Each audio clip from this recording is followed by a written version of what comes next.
Ce 25 juillet 2000, l'embarquement pour le vol Air France 4990 à destination de New York démarre à 15h30, une heure plus tard que prévu. Mesdames, Messieurs, bonjour, ici votre commandant qui vous souhaite la bienvenue à bord du Concorde et prie d'excuser pour ce retard. Le Concorde entame son décollage. En 9 secondes, il atteint les 185 km/h. Et la roue va éclater, elle va se décomposer et il y a un morceau qui fait plus de 4 kg qui va être projeté. Il va partir à quelques 300 km/h, percuter le dessous de l'aile à l'intérieur duquel il y a le réservoir. L'avion a déjà passé le fameux point V1, également appelé point de non-retour. Le Concorde s'envole malgré 2 moteurs hors d'usage. Alors il vise l'aéroport du Bourget, à 5 km de là. 88 secondes après son décollage, le Concorde s'écrase sur l'hôtel de Michel Fricheteau. Immédiatement, pompiers, gendarmes et secouristes réalisent qu'à bord du Concorde, personne n'a survécu. 4 femmes âgées de 18 à 41 ans, employées de l'hôtel, ont aussi été tuées. Est-ce que c'est la lamelle ou est-ce que c'est le pneu? La plupart des gens sont maintenant persuadés que c'est la lamelle. C'est pas si évident que ça. Le moteur qui s'est enflammé avait été réparé juste avant le décollage.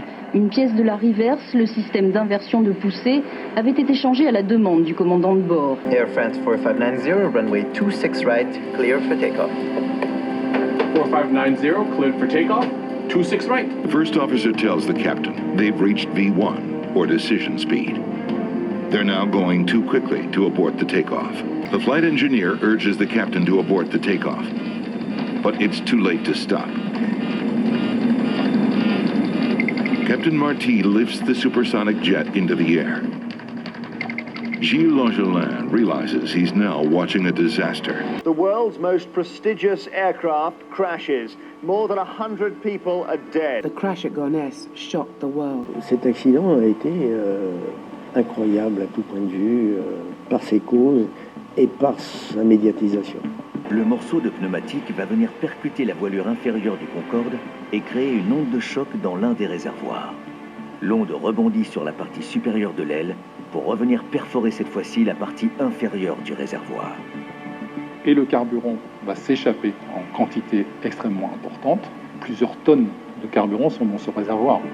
Les pièces métalliques qui frottent sur la piste vont créer des étincelles et forcément du carburant, des étincelles vont s'enflammer. It was an accident that should never, ever have happened.